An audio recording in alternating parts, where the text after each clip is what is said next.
Tan.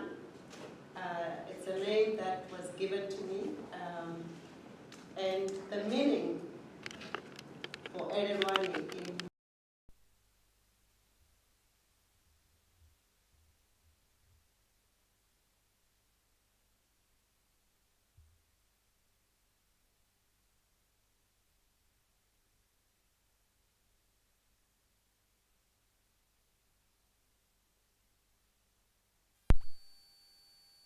hardly have anything to teach you. I'm just here to remind you of the wisdom within you. So throughout the seminars, you will pick up that there's a lot of reminding and remembering on your part. And I accept that gift with humility. I am a professor of occupational therapy. Occupational therapy having inserted itself in the conversation earlier through Siwe, who's very honest. So he wasn't going to pretend that he knew Ruthie's work. And in saying what he said, occupational therapy became part of the topic. But occupational therapy, yes, we do look at movement, but that's not our focus. What was interesting in what Ruthie said is that mobility, it's about space and place, right, as well. And I often say to students, especially first-year students, when I'm trying to distinguish between physiotherapy and occupational therapy, I'll say physiotherapists are concerned with movement and bodily structures so that people can move without pain and with some comfort, regardless of injury or disability. But occupational therapists concern themselves with where people feel they need to go and whether they get there and for what.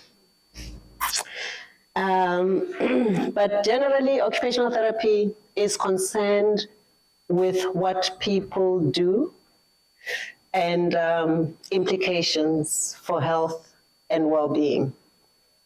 The profession also gave birth to a discipline, occupational science, which many of the scholars want to believe focuses on theorizing human occupation, that which people do. And the aspirations is to approach this from an interdisciplinary perspective. Whether they do that very well or not is a subject for another day. My advice to them would be to attend decolonial summer schools. Maybe there will be a chance. Occupational therapy for me was a very unlikely choice. Where I did my schooling, no one had ever heard of the profession. How I stumbled upon it was working at the school library as a student, as a learner. A pamphlet fell out, and it happened to describe occupational therapy in a way that resonated with me.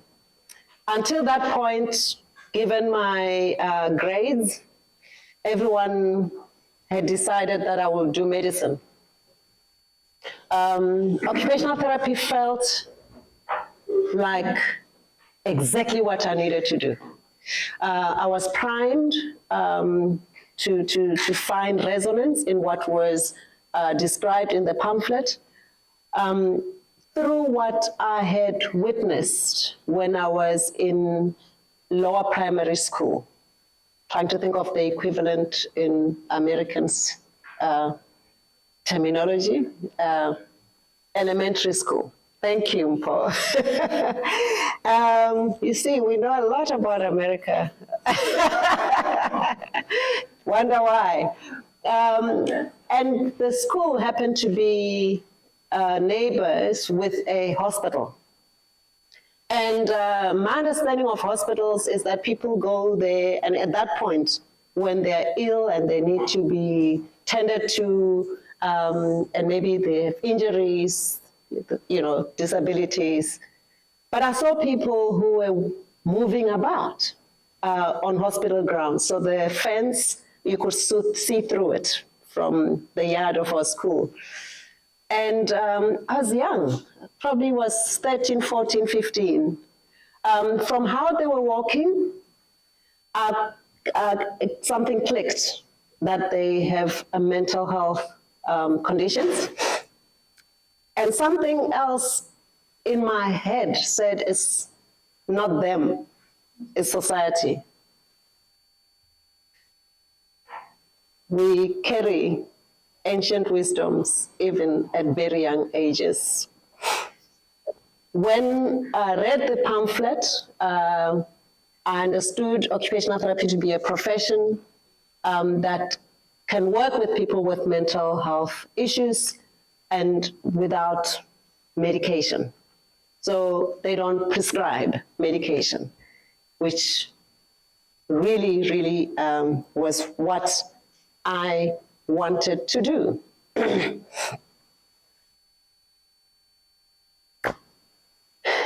Little did I know that when I go to the University of Cape Town in first year, I would be the only one of this complexion in my class. I mean, it's a majority Black country, but I was the only one of this complexion in my class. Long story short, when I got my PhD, I was the first Black person on the African continent to get a PhD in occupational therapy. Now I'm going to share a little bit of the contributions that I've made to the profession this far. There was one point after I met my husband, who's also an occupational therapist, where I felt compelled to write for the Journal of Occupational Science. And I invited my husband to write with me. And I remember him saying, no, they're not going to publish this.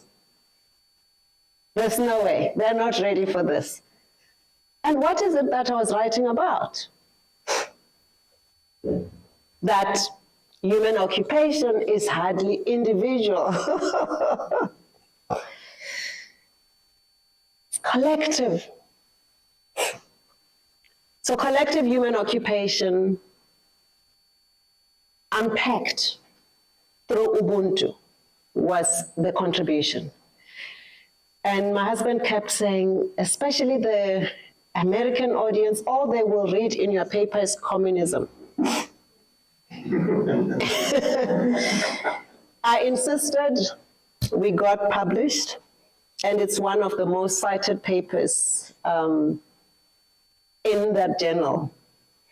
I think 2 years after the publication, there was some conference, a World Federation of Occupational Therapy, Occupational Science. Yeah, it was a World Federation of Occupational Therapy conference with occupational science taking an evening of the program where they recognize, scholarship that seems to be pushing boundaries. And that paper was the most cited paper for that period. Why Ubuntu? Ubuntu as a philosophy on how to be human. And I remember one of you, I can't remember who, spoke about the Asian equivalent of Ubuntu. And that makes complete sense to me. But understanding Ubuntu as an ethic to do with how we become human and how we humanize each other and ourselves. What it offered for me in this paper is that it resolved the individual collective divide. So people often think, if you focus on the individual, the collective falls away and vice versa. But Ubuntu doesn't have that binary.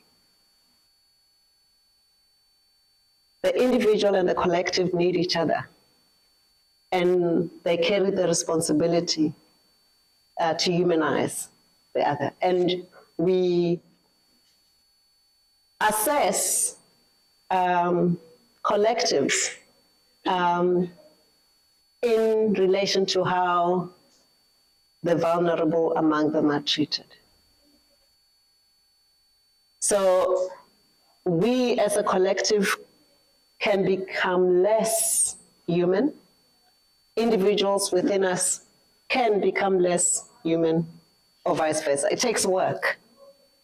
I listened to your question earlier around whether racism can undo itself, like can it turn towards those who perpetrate it?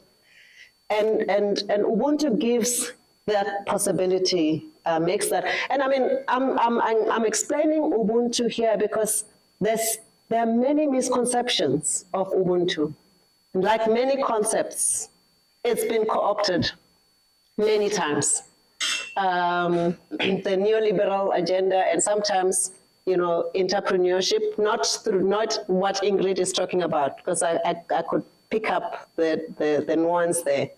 But you have business schools that teach on Ubuntu in ways that you think you're not getting it, or you don't want to get it. Also, there is this reduction of Ubuntu to mean kindness, which settler colonialists love. Yeah, because surely we all must just be kind and everything will resolve itself. No, Ubuntu demands justice and dignity. So that's one contribution. The other is play scholarship from an intergenerational perspective. Again, many professions buy into an understanding of play as that which children do. Children play so that they can be like us, which makes absolutely no sense. Two readings that I found very useful in my PhD studies, thanks to my supervisor, Diane Parham. She is American. I hounded her down until she said yes, she'll supervise my work. Two authors, Brian Sutton Smith, he speaks about the ambiguity of play and how we, within disciplines, buy into certain rhetorics about play and get pigeonholed into seeing only that which we want to see. I won't unpack that. When you have time, you can look for it. It's a really fantastic book. It opens up other ways of understanding play and the fact that traditional society have understood that, continue in many ways, even against the colonial onslaught. But just to give you an idea, play as identity, where society and whole communities mark transitions through play forms, right? Some surviving generations, others not making it because of colonial onslaughts. But the long and short of it, adults pretend they don't play. When a lot of what we do is in fact just that. One of my favorite one is players' frivolity, which may seem like it's about nonsense, but it's about inverting power. And those who follow comic and those who understand the role of comedians in society will understand what we're talking about. The other author is Huizinga, Johann Huizinga, Homo Ludens, a playful human. And his central thesis is that all of society is born out of play. You go into courts and you see those, historically men dressed up with their wigs. Even in Africa, you see the white wigs in Kenya. Yeah, why are people dressing up, right? You go into the church, religious spaces in general, there's a lot of that as well. So that was also another important piece of work that informed my scholarship. But from there, I could begin to see the politics of human occupation, in that some societies are able to hold on to their ways of playing and understanding play, while others are robbed over time as a function of coloniality.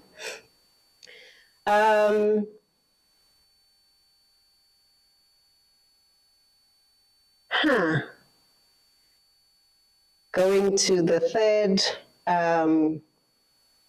contribution, and one of the readings you've received unpacks this concept, occupational consciousness, which is a term that sprang out of my PhD thesis, but has continued to have a life of its own and with resonance beyond what I could have expected. And in that term, what I brought together is the focus of my profession and discipline, human occupation, and consciousness understood from liberation philosophy, informed by Fanon, Dussel, and Biko. And when I read those three, my focus was, what do they understand and what do they explain as consciousness? And all three of them, I could see a convergence point, which is consciousness as a mental attitude and a commitment to fight all forms of oppression. Biko, being closest to me, given where he was located, his involvement in the youth uprisings of 1976, which found me 6 years old, and having witnessed what I did, witness with others, and having learned about how he died, became particularly interesting. But he was also heavily influenced by Fanon's work. The quote you may be familiar with from Biko is, the most potent weapon in the hands of the oppressor is the mind of the oppressed. Now you can understand why he had to die, right? If you compare him with Mandela, who's the darling of the world, and how he's known everywhere. Biko, for many of us, is the revolutionary giant who died because what he was putting forth was too dangerous.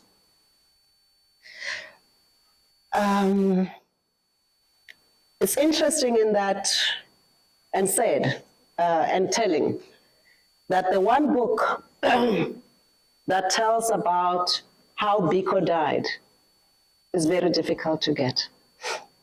The title is Biko, written by Donald Woods, a white man, who started off completely antagonistic to Biko's work as a journalist, but ended up understanding that what Biko and what Black consciousness was doing was unstoppable. And he becomes a witness to everything that unfolds up to the point that Biko is incarcerated throughout the trial and his brutal death at the hands of not only the apartheid state through the police, but also doctors, medical doctors.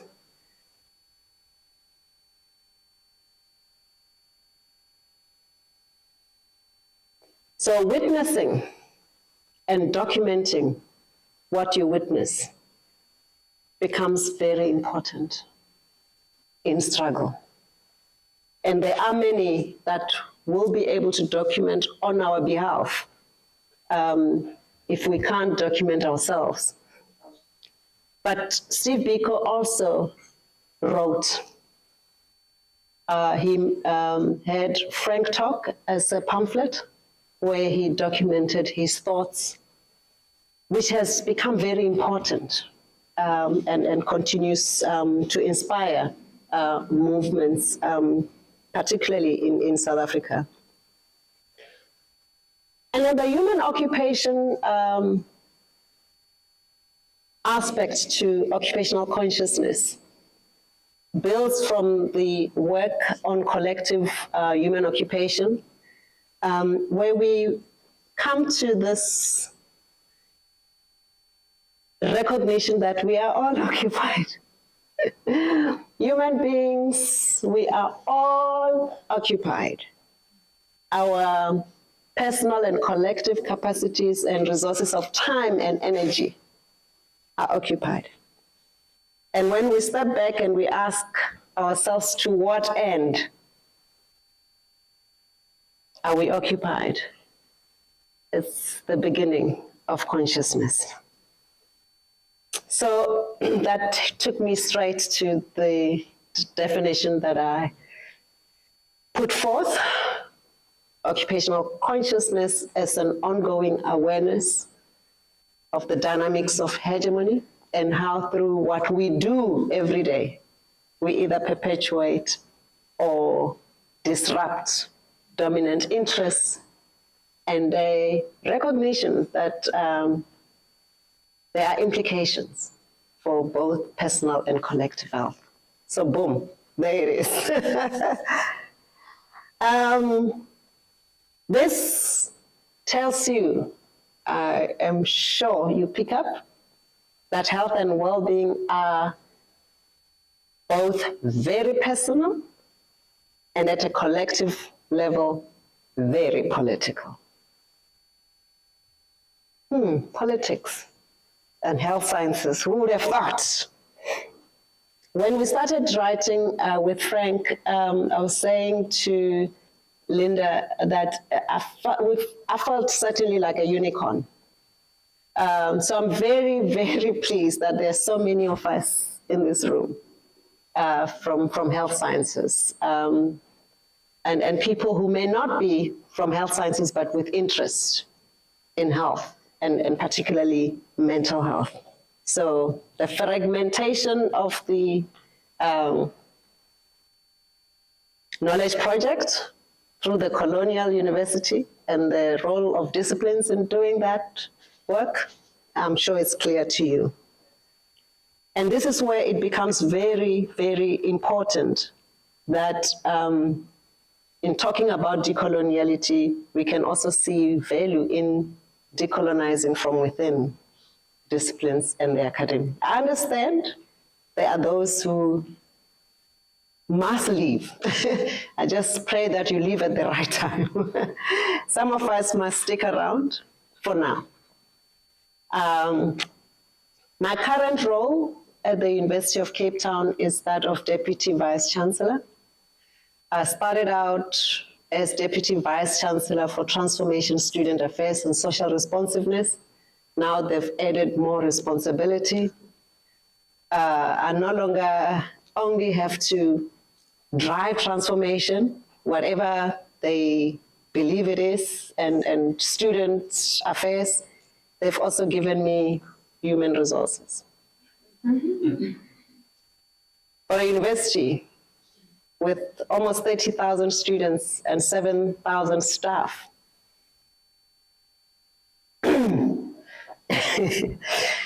but we don't complain. We sit back and we think about what this is all about.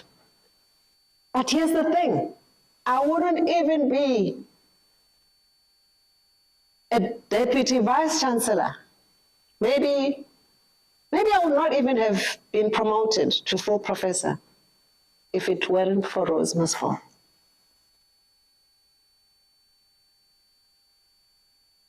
Rose Masfall obviously is a baby of many movements, including decolonial summer schools, because they start in South Africa in 2013, and some of those who became finalists were in attendance. But there was also the Black Academic Caucus at the University of Cape Town, which I co-founded, when the Vice Chancellor at the time was saying it takes 20 years from the time you get a PhD to being a full professor.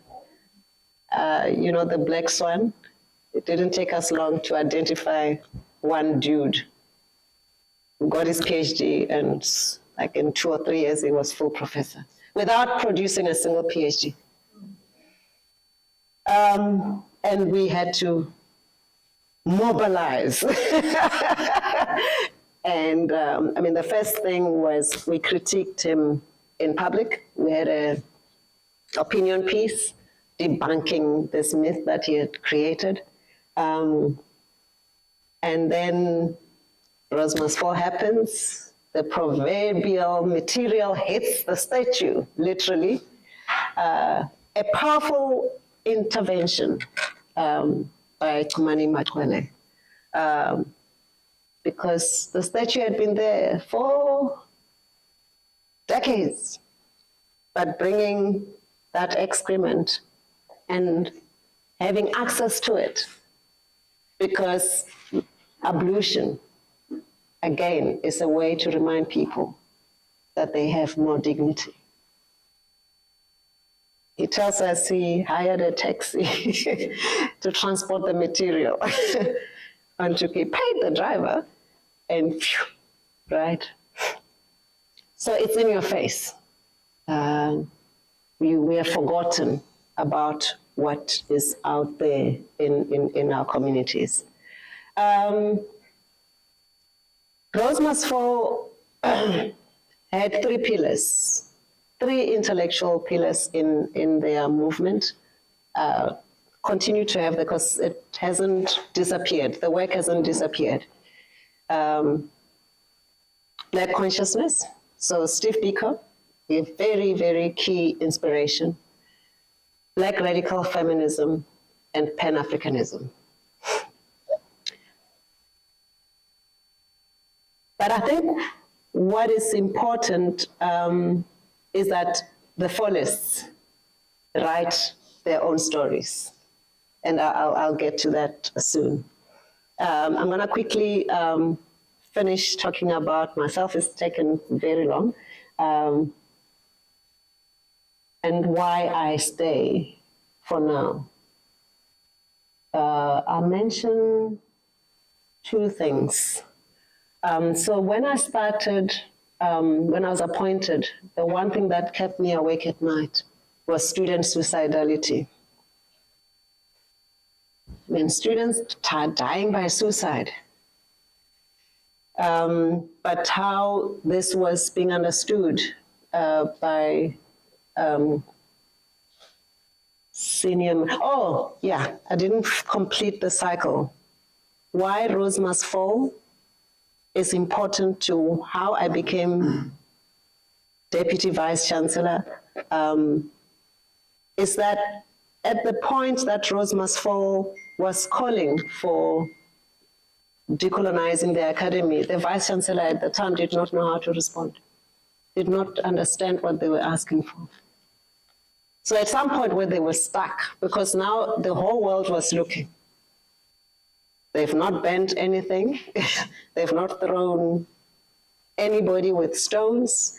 They've just asked,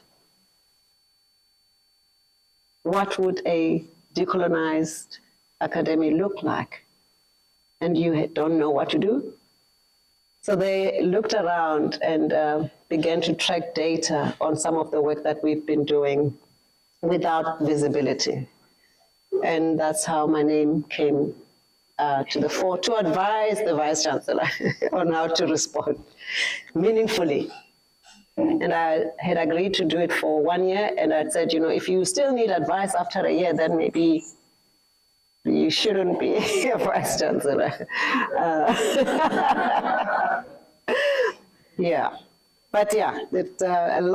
Many other things happened, a lot of work thrown at me. I was there to advise, but before I knew it, I was having to lead conversations around how to decolonize the curriculum. And it was not work you could run away from. We led that work, artwork, symbols, a whole lot of change.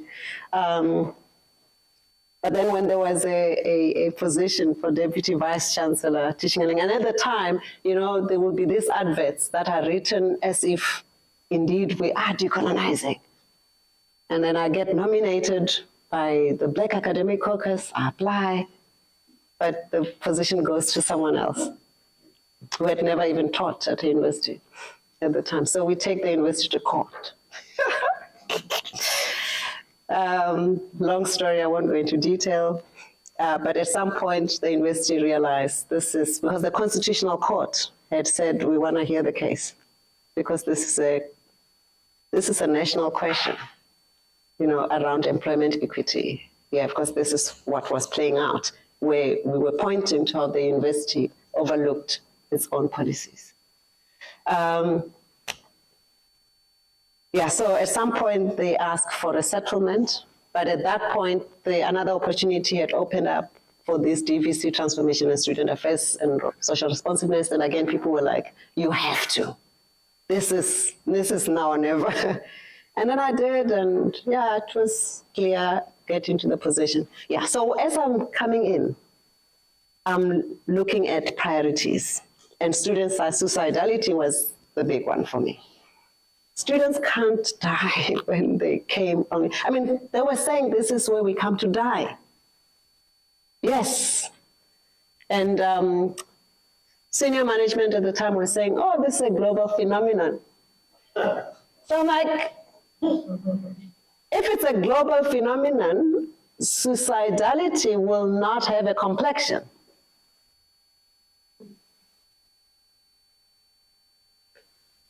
What I had also done was my predecessor, a white man who was there in an acting position, I'd said to him, look, start this thing. When I come in, we finish the thing.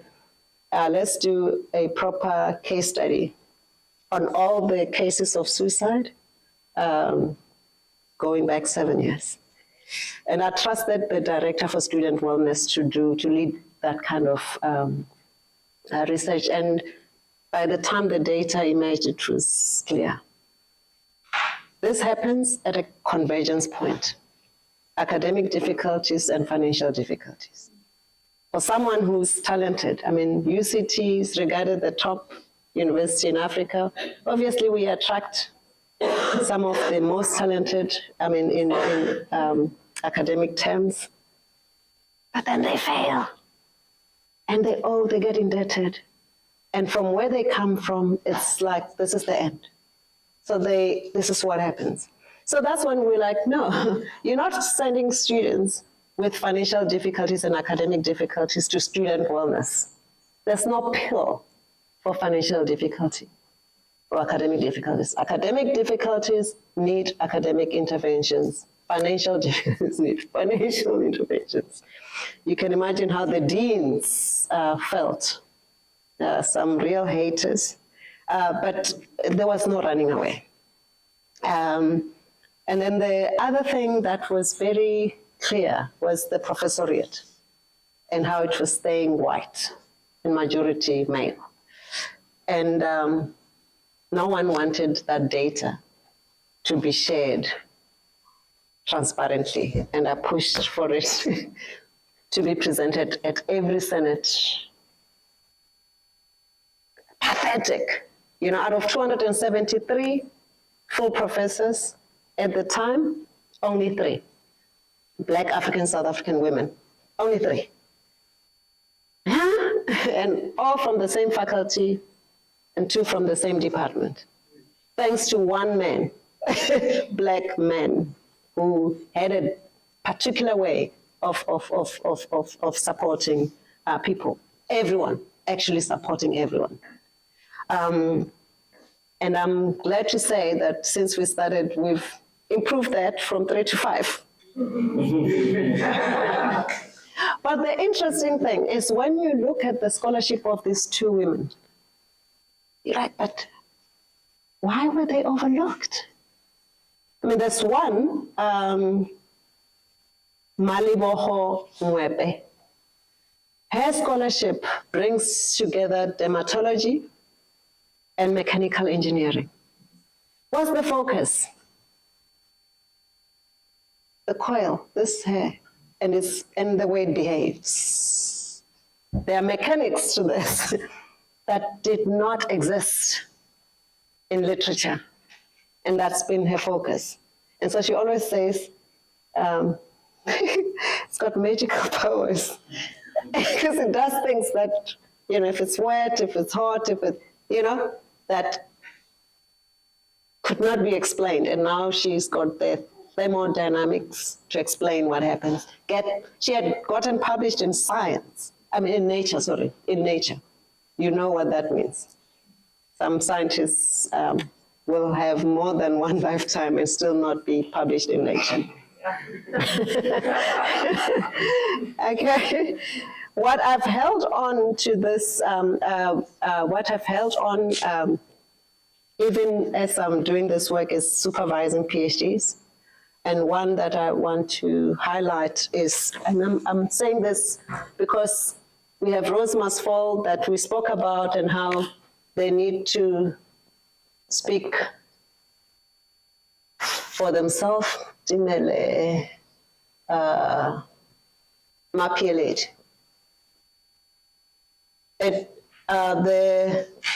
PhD, Sivindan, she's got a double barrel surname, Sivindan. If you just Google that name, her PhD thesis is accessible through a link. She focused on Rose Masfall to understand violence in the context of protest from an occupational science perspective. And her participants include police as primary participants, and they refused to give pseudonyms. They wanted their names to appear as is. I mean, you know the politics of ethics committees. Yeah, she had to, because some of them were said, but we are in court interdicts.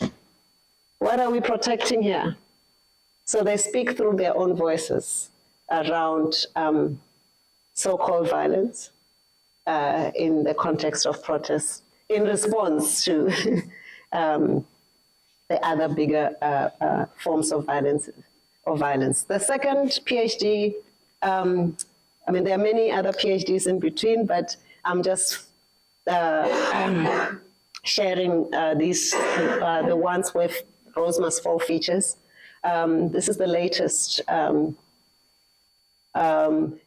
He was one of the fallists, or continues to be a fallist in many ways. Nkosenati Kuela.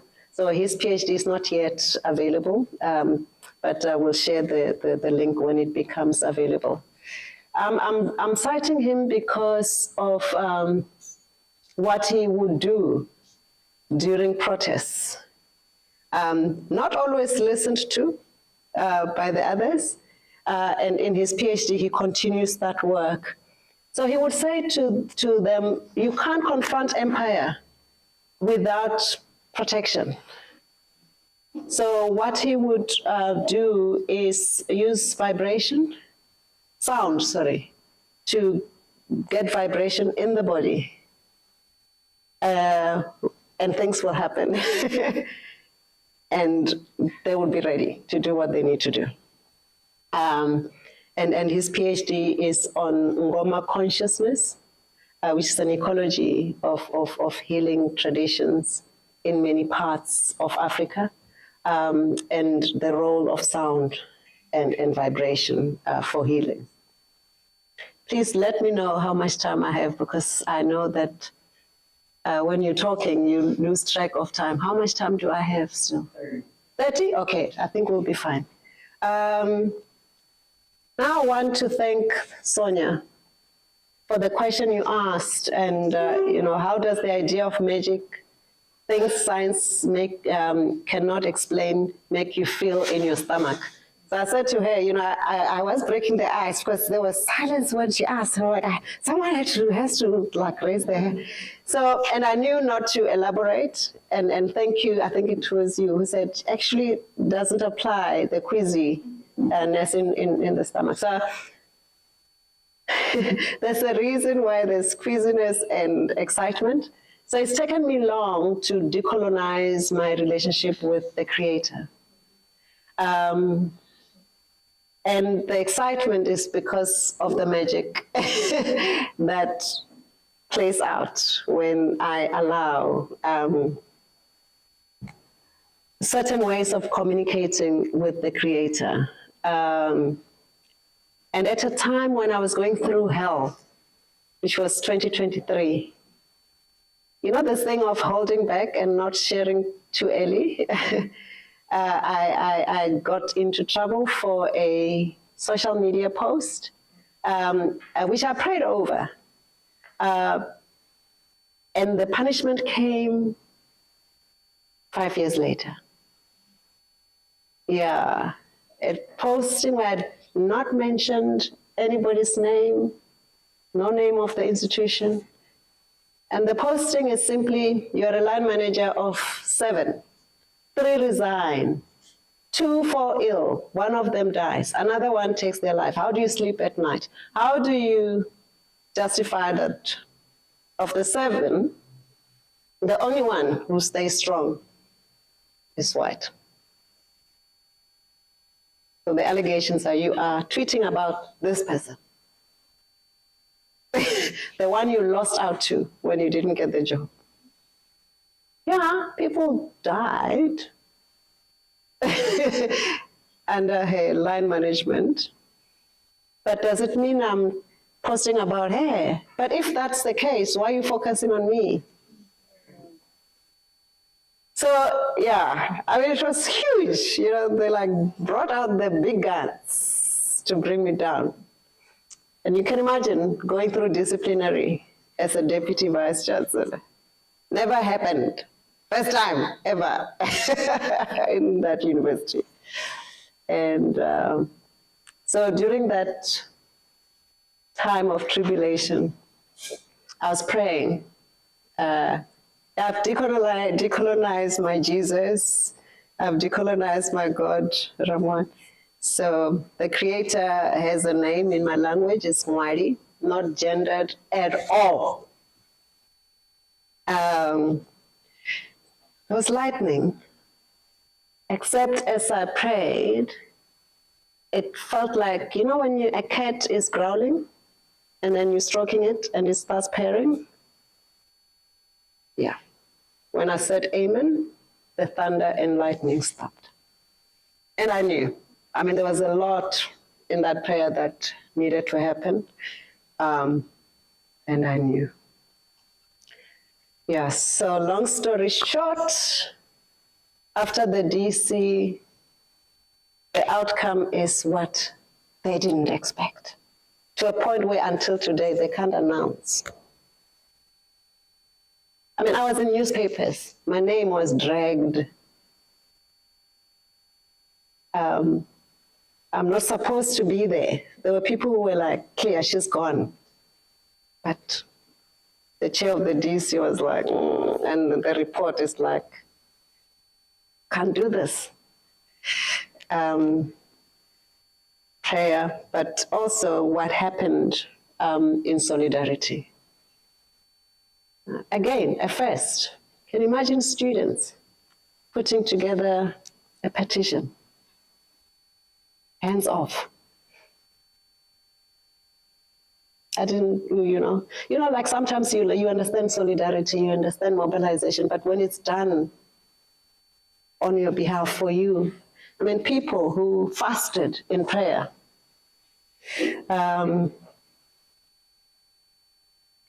now, to the topic. It won't be long today, it's really just introductory. So what I'm going to present to you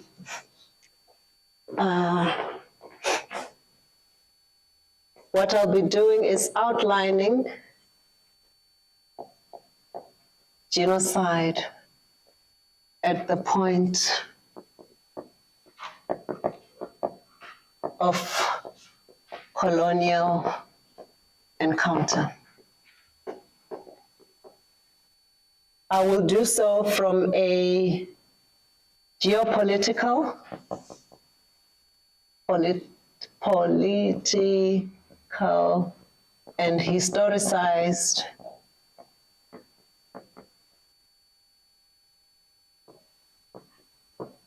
global health perspective. This work is not yet published. I don't think it's time yet. It's too soon. I need to stay in that position. There's work to be done.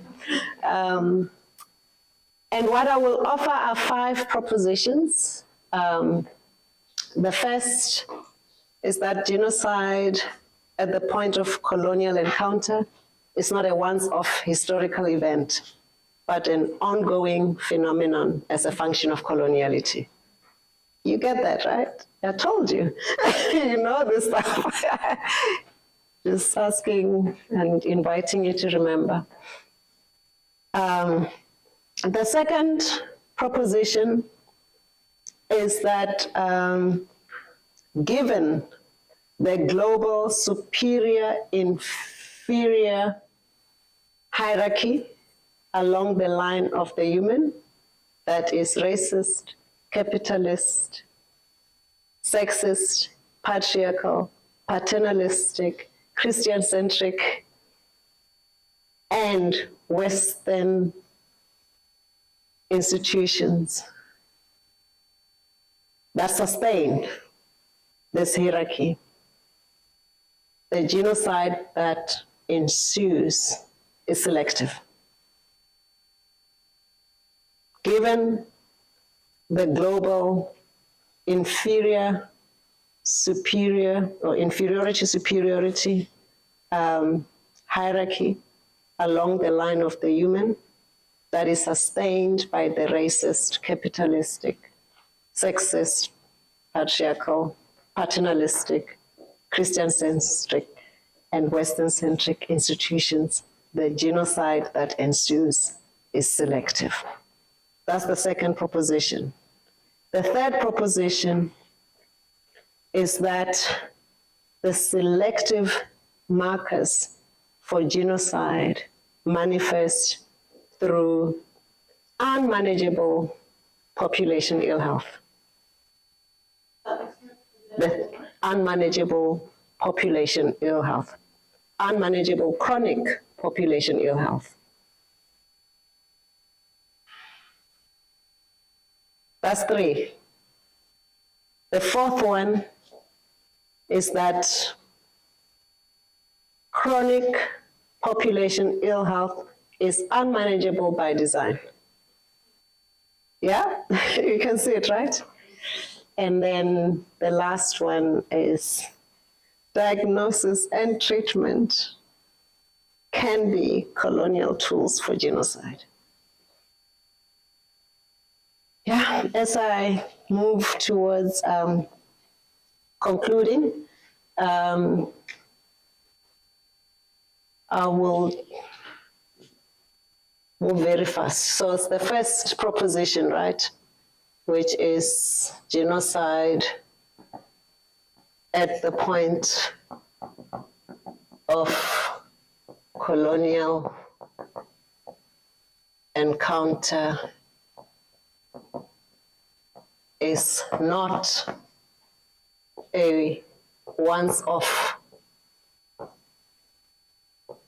historical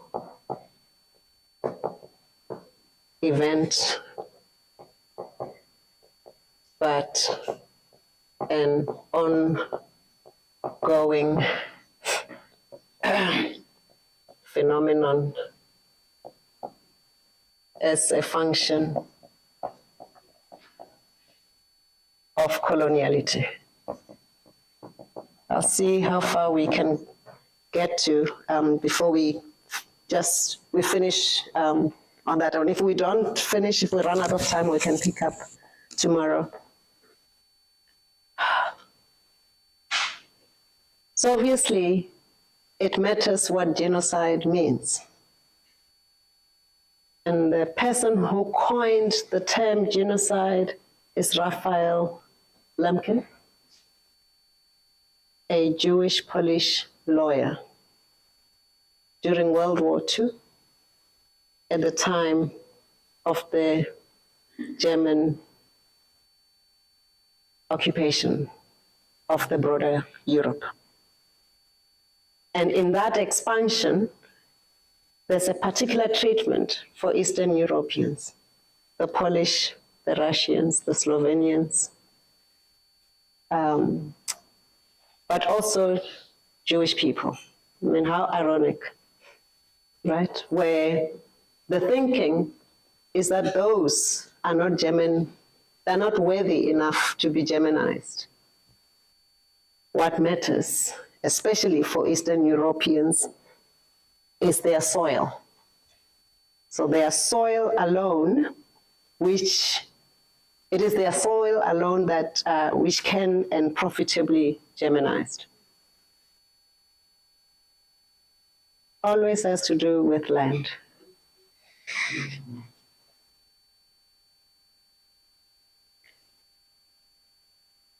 So what Raphael does is bring together 2 terms, a Greek term, geno, for tribe or race, and side for killing. And the definition he offers is that genocide is a coordinated plan of different actions that are aimed at the destruction of the essential foundation for life for national groups, with the aim of annihilating the groups themselves. It's clear what he's saying. And then the Geneva Convention, officially named the Convention for the Punishment of the Crime of Genocide, comes about, and the declaration is adopted by the UN General Assembly on the 9th of December, 1948. And genocide is declared a punishable crime, with states obligated to go after those who commit genocide. And the ICC is established, but guess what? You have to prove intent. So we're watching with interest the ICC case, which South Africa took against Israel, and how that will play out. What Raphael also does is identify what he calls techniques of genocide. And there's 8 of these: political, social, cultural, economic,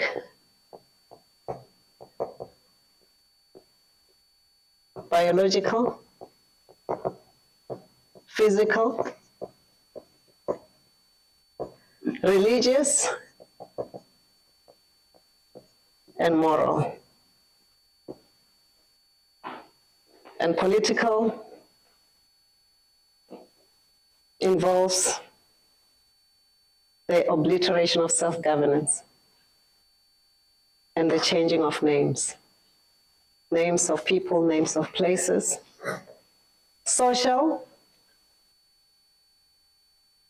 local courts, local laws abolished, replaced by what the occupant, the occupier, brings about.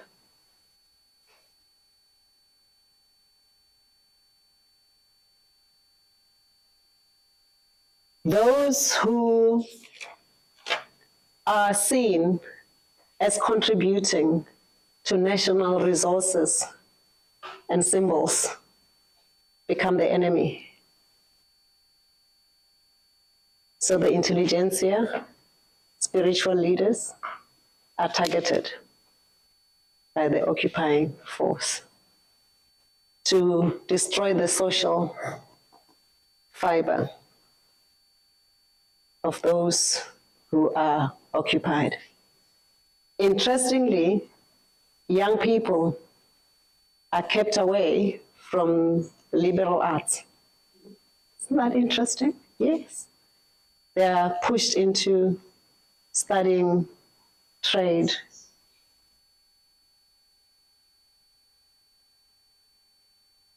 So they serve the occupying powers. Did you know that liberal arts were so dangerous? Yeah. Those in health sciences, yeah. Without the social sciences, without the imagine, we wouldn't be here. Yeah. Cultural, I'm sure you won't be surprised. Language, forbidden from speaking the local language in schools, and also these languages should not appear in text.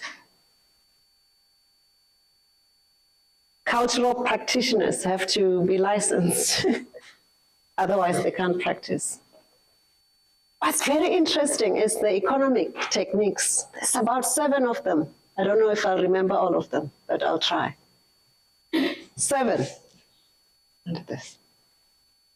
So the destruction of the basic economic existence. Again, land. Whatever it is that you need in order to be actively, to be an economically active person, they take away. What's also interesting is that they make it difficult to fulfill what people see to carry spiritual significance. So by pushing living standards so low that you don't have access to basics, they made sure that you can no longer do those things that allow you to observe your spirituality. They made sure that people's everyday existence is hard, involves toil, such that there's no space to think creatively. Property is confiscated. Makes sense, right? Banks are taken over. What's also interesting is that those who promote national ideology are persecuted. Because you shouldn't imagine an alternative to what is imposed on you. There's no alternative. It is this. Biological.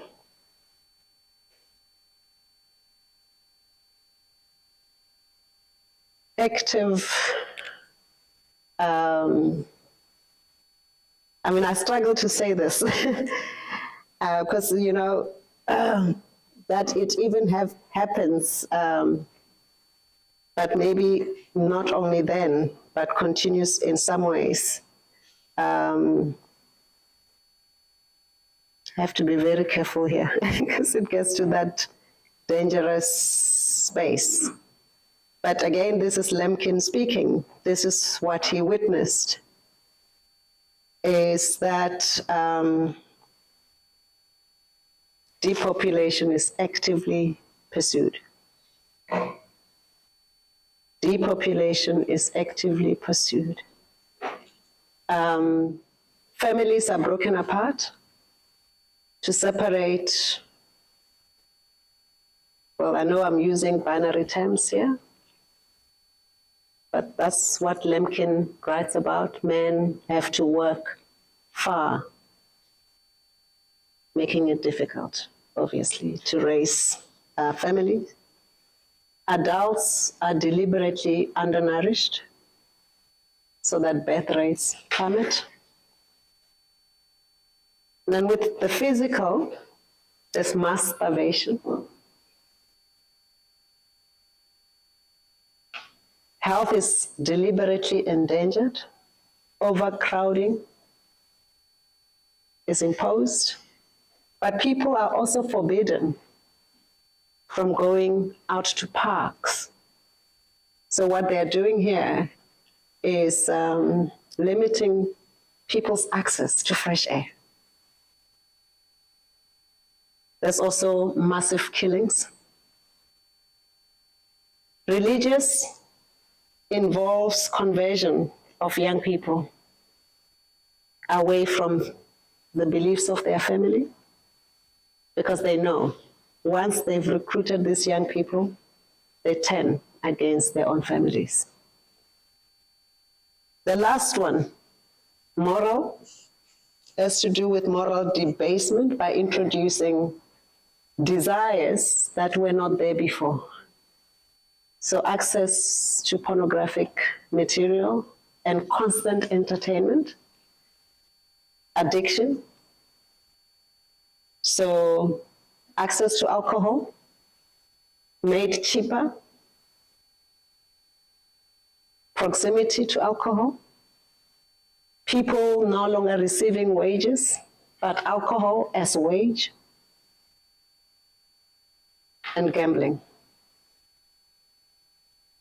So I'm going to leave you with this, and I'm hoping that as you were listening, you could also see perhaps some of the things that continue today, some things that may have happened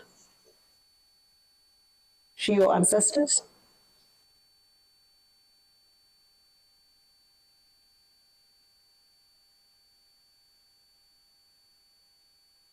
Is there anything that anyone wishes to say now, just to gauge how you're doing?